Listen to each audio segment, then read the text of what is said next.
দিনটা ছিল ফ্রাইডে, আর শীতকালে সকালবেলা বেরোনোর কিন্তু মজাই আলাদা। কিন্তু এটা সকাল ছিল না, দুপুর হয়ে গেছিলো আমাদের বেরোতে বেরোতে। তো বাবা যেহেতু প্রথম বাহারিনে ঘুরতে এসেছে, তাই বাবাকে নিয়ে আজকে ফ্রাইডেতে যেহেতু আমরা সুযোগ পেয়েছি, তাই বেরিয়ে পড়লাম বাইরে কিন্তু লাঞ্চ করতে।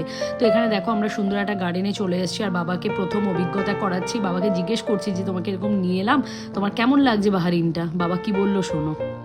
বাবা তো মানে ওভারওয়েলম হয়ে গেছে এসব দেখে। চলো চলো চলো।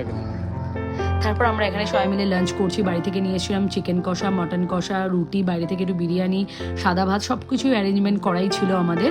সব বাইরে থেকে অর্ডার হয়েছে, বাড়ি থেকেও ছিল। তারপর আমরা খাওয়া দাওয়া করে ওয়েদারের সাথে এনজয় করে এখানে কিন্তু সি সাইডের পাশেই ছিলাম, তাই কিন্তু বোট রাইডটা দেখে নিলাম। তারপর সেখান থেকে আমরা তাড়াতাড়ি করে বেরিয়ে, যেহেতু ঠান্ডাটা অনেকটাই ছিল, পৌঁছে গেলাম সিটি সেন্টার মল। সেখানে গিয়ে একটু টুকটাক গ্রসারি সবারই একটু নেওয়ার ছিল, আর বেশি আমরা ওয়েট করিনি সেখানে, কারণ সবাই টায়ার্ড, দুপুরবেলা বেরোনো হয়েছে।